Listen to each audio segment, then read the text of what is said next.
Hello and welcome to another episode of Marissa Unfiltered, a podcast with me, Marissa. That's right, folks, it's me, Marissa, the Shetland pony. I've been listening to a lot of Megan Thee Stallion and Ken the Man this week, and it's really making me want to go and financially dominate someone, preferably a really pathetic man. But that's just how I'm feeling this week. How are you? Wonderful, or sorry about that, love. Anyways, let's get right into the show. I do have something in the news I want to talk about this week, purely because I want to make a joke about colonialism, so let's go. There's a rare diamond within a diamond found in India, and they've dubbed it the beating heart. So basically, a diamond company in India, they found this like large hollow diamond that has another diamond within it, and they called it the beating heart. And when I saw that, I was like, how long is it until the British Museum or the British government invades India? How long is it until the royal family finds some excuse to go to India and steal more of their jewels? That's it. That's why I wanted to mention that one, because fuck the royal family. Also, in other news, after 8 years of research, a malaria vaccine has been approved in Africa. They've been trying to develop a malaria vaccine for over a century at this point. I don't know exactly why it's so complex to develop a malaria vaccine. I assume part of the reason is because mainly brown people are the ones to suffer with from malaria, and so it probably wasn't on a lot of people's radar for a long time, or it wasn't like taken super seriously. But they have been developing it for the past 8 years, and it was just approved in Nigeria and Ghana, and it is likely to be approved by other countries in Africa as well, which will be amazing, because it's insane that we're in 2023 and people are still dying from malaria. So that is great news. And so what I'm gonna do this week actually is gonna be a good news sandwich, because I started with some good news there, and that's kind of just, some nice things that are happening in the world, and then I have a good news story to end with, which is so adorable. But we're gonna go straight into today's topic, which I'm sure you can guess from the title will be about Jared Leto, 30 Seconds to Mars, and their alleged cult. And the reason actually why I decided to do this episode, I was going to do something else, but I decided to go with this one because I mentioned Jared Leto in the last episode where I was talking about the WeWork guy, and Jared Leto's name came up, and I was like, yeah, this is really interesting, and I know kind of somewhat about the accusations, but I actually never looked into it, so I thought it would be a good time to actually talk about it. So that's enough talking and rambling about nonsense. Let's get straight into the topic. Branch Jaredians inside Jared Leto's alleged cult. Now, before we move on, I just want to say that a lot of the information presented here are allegations. However, some of the things I will mention actually come straight from the horse's mouth, and I will clarify which is which. I was gonna say let's do a drinking game, drink every time I say allegedly, but you might end up dying, so please don't do that. Today's episode is Branch Jaredians, which is a play on it's a play on Branch Davidians. I just thought it was really funny. Branch Jaredians inside Jared Leto's alleged cult. It seems like everyone has their own cult these days, and it kind of makes me feel like I'm missing out on something, like maybe I should be starting one as well. That's a complete aside. Maybe I'll put a pin in that for a later date. I'm kidding, I'm not going to start a cult. Instead of starting with the history of the main subject, I thought it would be nice to shake things up a bit. We're going to travel back to March of 2020. What a wonderful time that was. People were dying while governments were forcing workers to take their poor asses to work. Some governments were even denying that there was anything to worry about in the first place. People were confused. One of those poor confused souls was none other than Jared Leto himself. He wasn't confused because there was this mystery virus similar to the flu that was on the loose. No, folks. He was confused because he just came out of a retreat where allegedly he didn't have access to the internet, so he did not know that there was even a pandemic happening in the first place. That was the first time I heard about their alleged cult. The story goes something like this. Allegedly, the band invited fans to a retreat in Croatia where Leto adopted the very cliche white robes look to host hundreds of his fans for a 3-day music festival on a Croatian island. Along with the music festival, they also had things like yoga and movie screenings. I know what you're saying. That doesn't sound very culty to me. The band tweeted photos of Leto. Basically, he was walking around ahead of people and the people following behind him, which is usually what happens when someone walks ahead. They were also wearing white robes, and the caption on these photos read, "Yes, this is a cult, #Mars Island." This all took place in 2020 when everyone except key workers, who the UK government now paints as dirty, rotten scoundrels, were at home with nothing better to do than to go on the internet. The pictures the band tweeted caused a frenzy across social media, with loads of people immediately calling Leto a cult leader. I actually was one of those people, but I don't think I tweeted anything though. I don't remember tweeting because I don't usually tweet. I think I just looked at my phone and whispered, "That's a cult," to myself before putting my phone down and binge watching some TV shows from my childhood. Normally, what happens on social media when someone, be it a celebrity or a normie, attracts a lot of attention for something, if they've ever done anything remotely wrong, even if they've littered or jaywalked, it will come to light. People will trip over themselves to expose whoever it is that's getting the most attention. This case was no different. A lot of people started reminding the unaware that Leto is allegedly a bit of a creep. I think this would be a good place to go into his history a little bit, which will naturally lead into the creepy antics. In this next part, I'll run through his bio and then I'll list some of the weirdest things he's done. So hopefully that works for you, girl.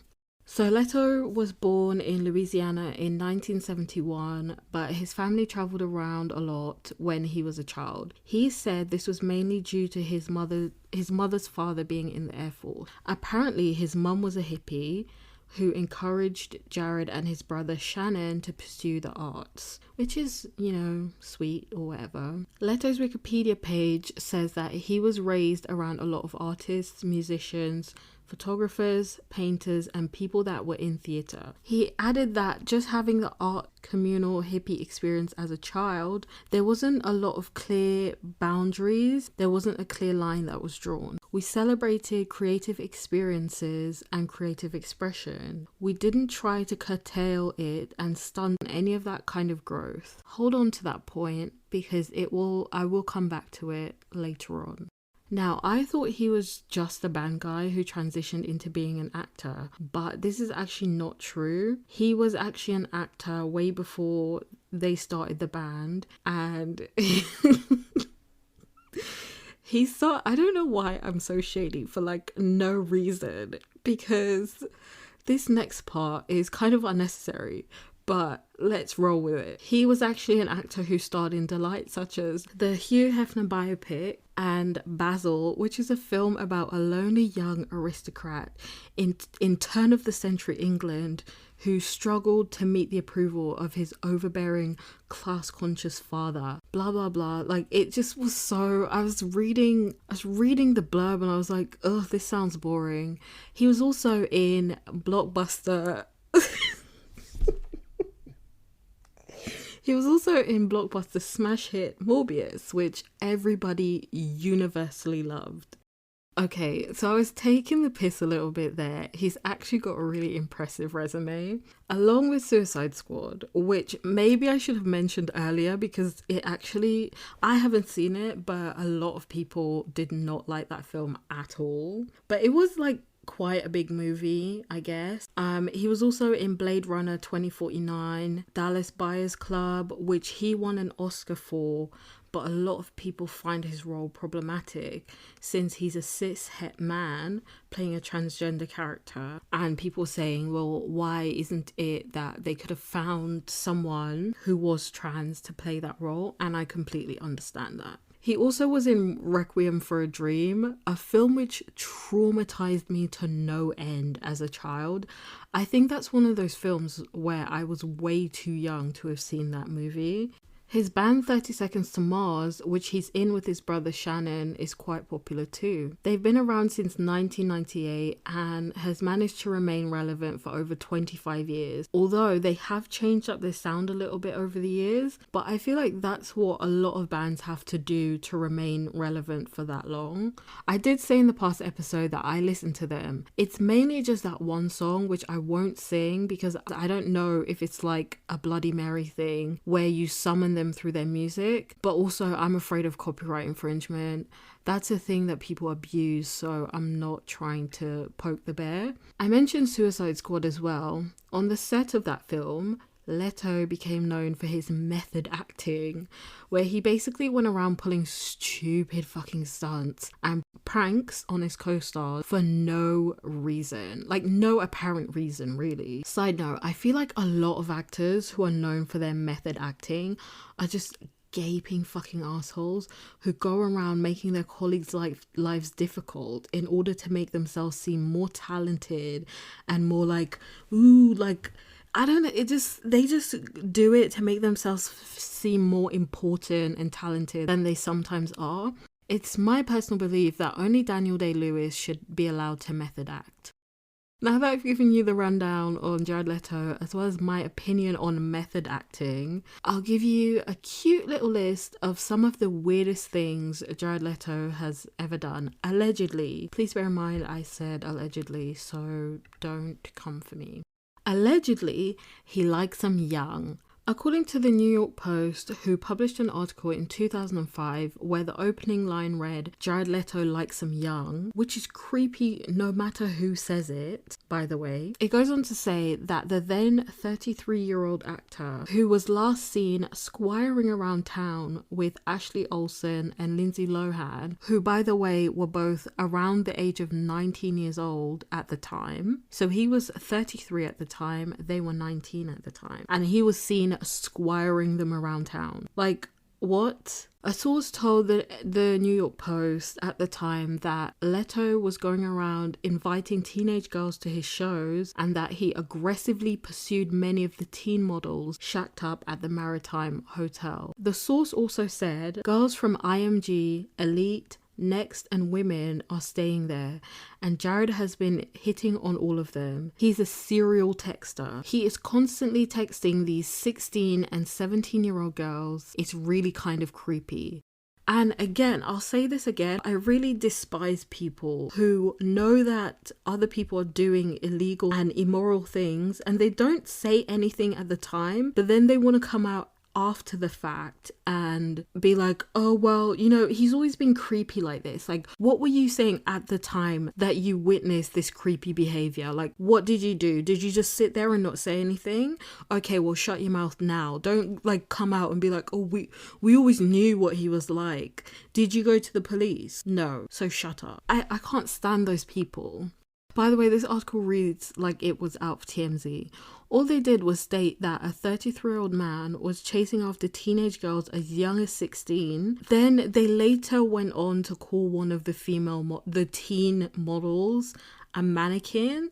So they fucking suck, but also, like, I don't know what the point of the article was, just to like boast about the fact that Jared Leto is creepy and a predator, I guess.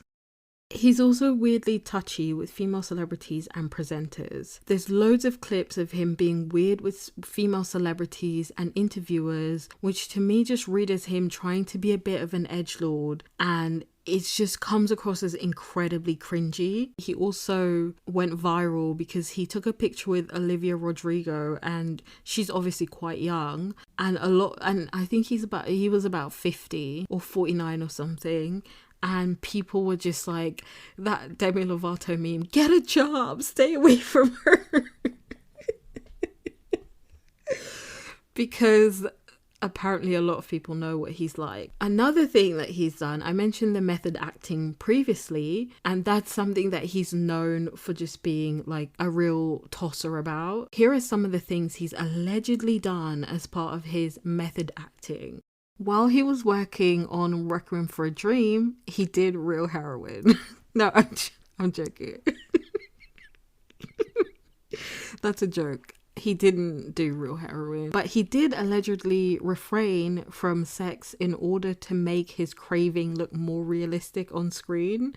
On set of Chapter 27, which is a film about John Lennon's assassin, he gained 67 pounds, which isn't too far off of what other actors have done. Christian Bale famously either gained or lost a lot of weight. I think he became quite sick after that. Russell Crowe is another one who's done that before. I think it's kind of widely accepted that that's a good way for an actor to kind of embody the person that they're playing a little bit more. So that in itself isn't weird. But allegedly, after gaining all of that weight, he developed gout as a result, and it was so painful that he had to be in a wheelchair for some time after that. And most famously, on the set of Suicide Squad, he allegedly gave Margot Robbie a rat as a pet and gave other co-stars things like anal beads and used condoms. This is one of the things he actually says out of his own mouth. There was an interview he did on a red carpet, the premiere for the film, and the interviewer asked him like, oh, we've heard about some of the fun stuff that like you've been giving co-stars as gifts, and he is the one who prompted the guy to say, oh yeah, I gave out used condoms as well, but at least they were used, right? Like, that's something you said. And then later on he did an interview with GQ magazine, and he basically denied the whole thing, saying that people were making things up about him, and you know, he doesn't understand why people are taking these rumors so far. Jared, babe, you're the one who started the rumor. Like, is it even a rumor if you're the one who says it about yourself? And again, the thing is, he does these things, or he says these things with such a straight face, which I'm someone who is like incredibly sarcastic, as I'm sure you're not even able to tell, but I'm incredibly sarcastic, and a lot of times I'll say things with a straight face, but one thing I make sure is that I don't like move on from something that I've said without clarifying that it was a joke. Or if I'll say something with a straight face and I want it to linger, I'll say something that is so outrageous that there's no way for it to be true. And he just says these things with a straight face, like, yeah, I'm edgy, I'm cool, I'm interesting, I'm an enigma, and then he just leaves it to linger. And then when people take him seriously, that's when he wants to cry that it's a joke. Remember when I said that he grew up around hippies, and that he said that they didn't try to curtail it and stunt any kind of growth when speaking about the creativity and creative expression? To me, this kind of makes sense in terms of his method acting and all of that stuff he does surrounding it. It sounds like he didn't have a lot of structure in his life as a child and was surrounded probably by a lot of artsy-fartsy people, which I love and support artists. So when I say artsy-fartsy, I'm not trying to be, it's not a pejorative term, but he's surrounded by all of these artists with little structure, and children need structure, so perhaps he's just emulating the people that he grew up around, and he didn't really have a lot of people who kind of explained to him that there's a time and a place for certain things. Also, like, the hippies were like very big on drugs and whatnot, so yeah, I'm sure he had great role models growing up, but the guy's allegedly in a cult, so let's be real. There's also that one video This video is so cringy. There's also that one time he berated a man for sitting down at a 30 Seconds to Mars show. Speaking of video evidence again, there's a video on YouTube of Jared Leto berating a man at a 30 Seconds to Mars concert for sitting down. The video is titled Jared Leto acting like a douchebag. I'm not going to link it because you can find it on YouTube. In the less than 90-second clip, Leto stops the music in order to call out this one person who was sitting down. He calls him out in a really condescending way in front of the entire crowd, saying, "This is a 30 Seconds to Mars show.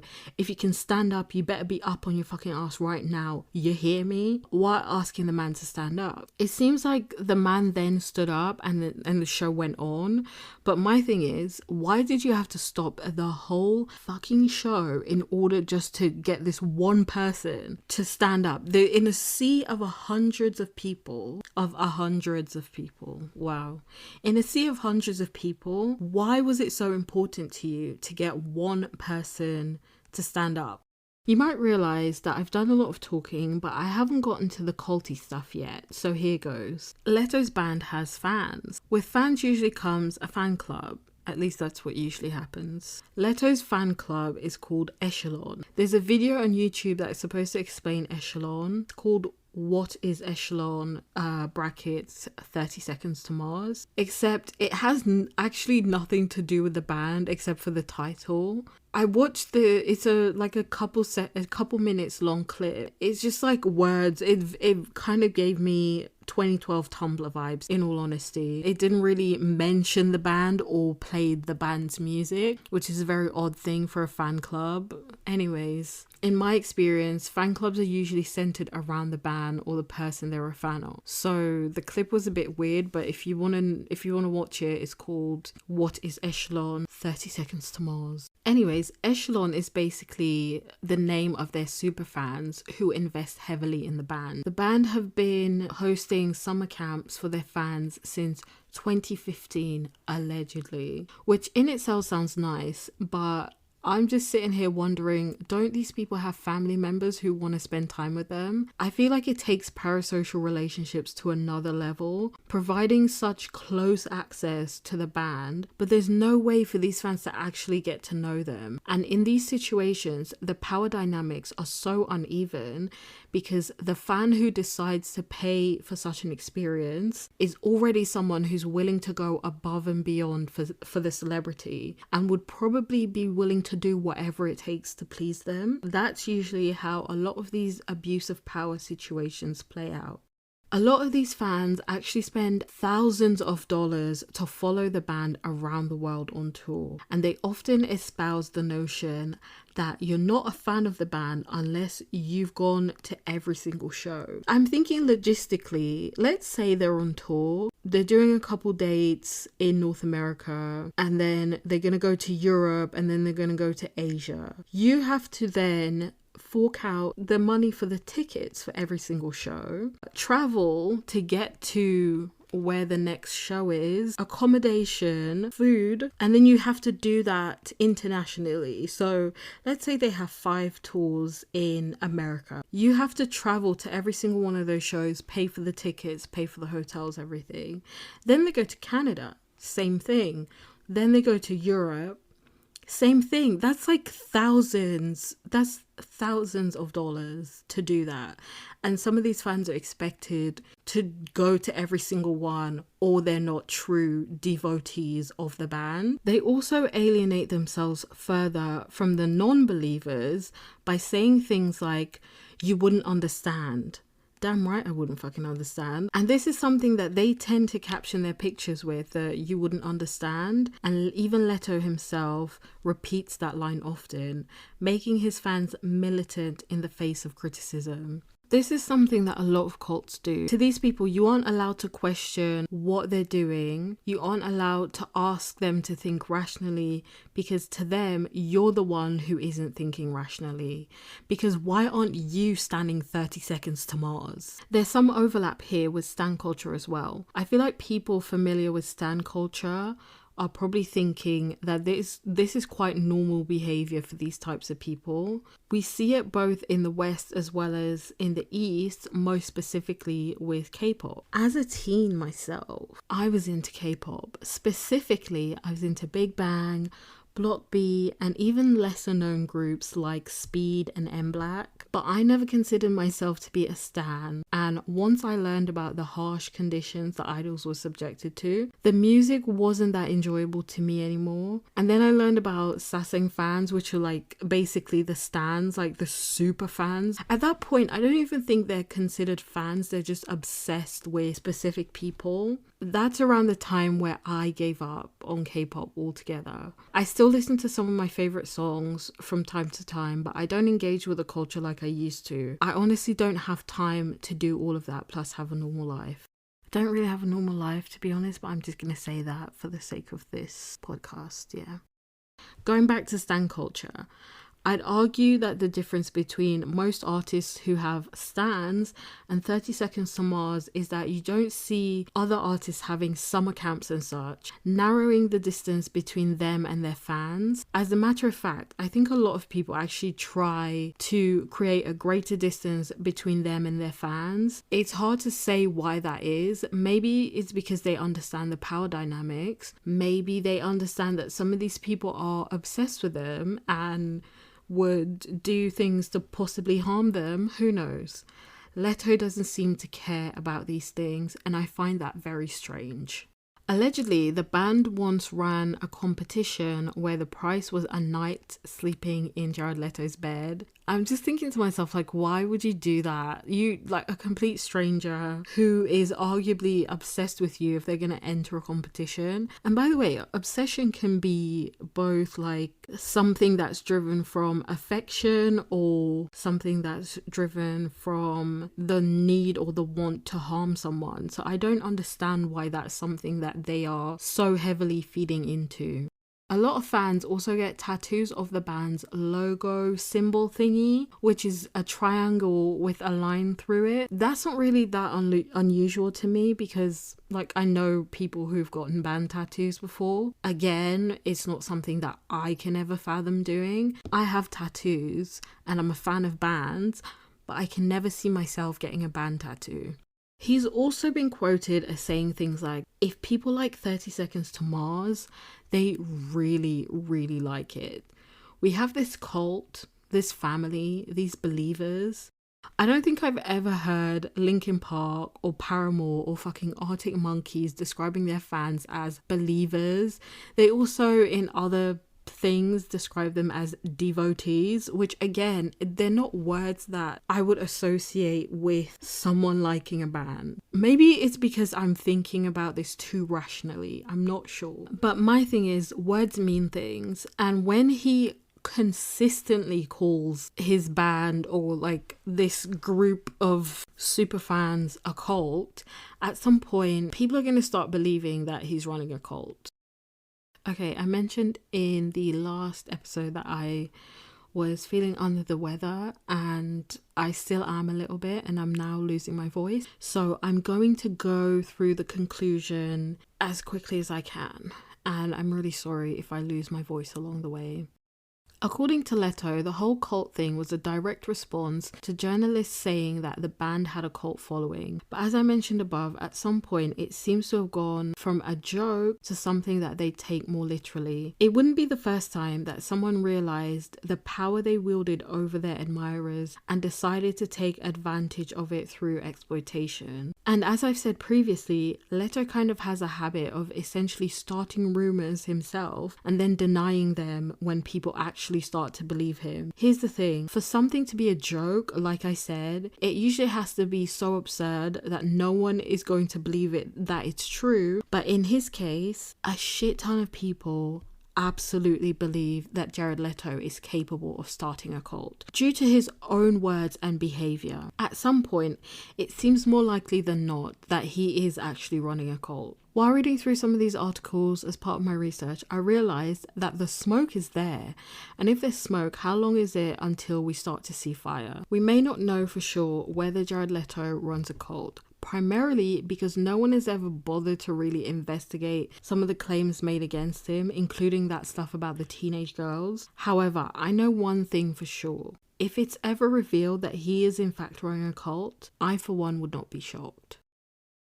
There you have it, lads. That's my look at whether or not Jared Leto is running a cult. I believe he is. And in this day and age of like NDAs and people getting their lives ruined by revealing things, I think it's a lot harder for some people to come forward. And also something that I've noticed on social media, I didn't really know where to fit this in, but I've noticed that if someone who like claims to be part of Echelon like has had a bad experience and they talk about their bad experience, they will be bullied. Like they'll be bullied into like saying that they had a good time, which is another tactic that cults use.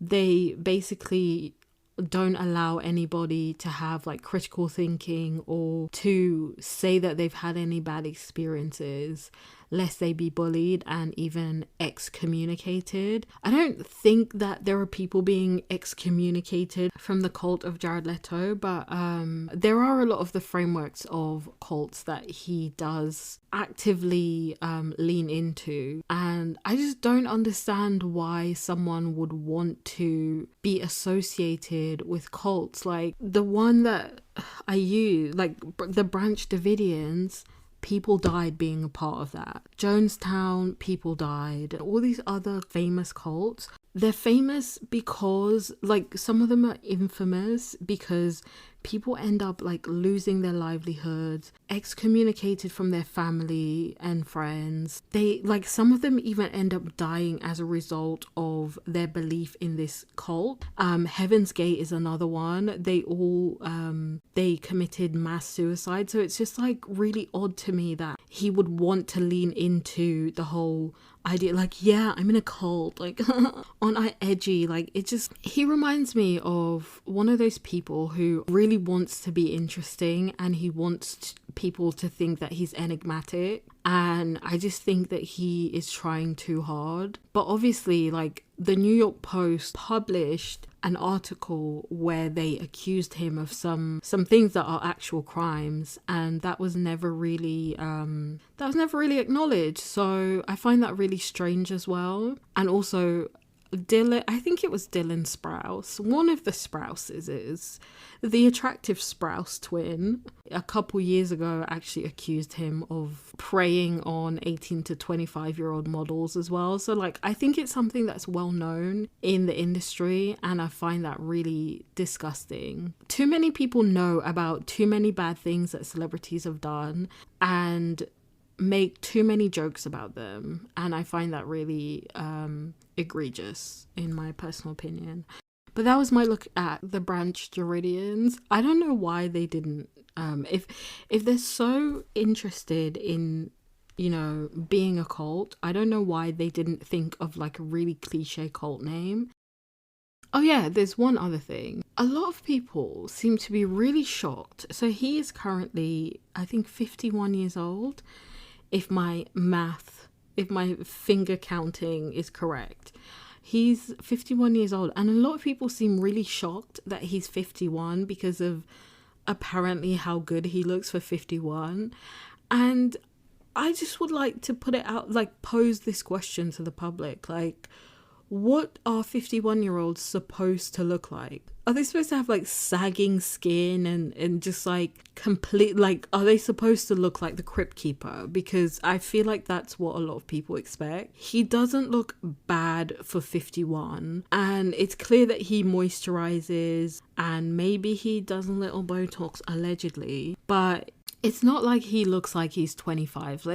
Let's be real. Paul Rudd is also Jared Leto's age mate. And as I was writing notes about Jared and whatnot, I was thinking about like the comparison between him and one of his age mates, and Paul Rudd came up. And I was just thinking like Paul Rudd is actually like effortlessly funny and universally loved, I think. And I don't think anybody's ever accused him of being weird and like weirdly touchy with people. There's so many clips of Jared Leto just being really creepy with women and saying like really creepy things, but the way that he says it is just like it just it just makes me want to jump out of my skin. I saw a clip recently on Twitter of Colin, what's his face, the Irish guy, Colin Farrell. It's Colin Farrell. Yeah, I saw a clip of Colin Farrell on Twitter recently where he was like flirting with this reporter.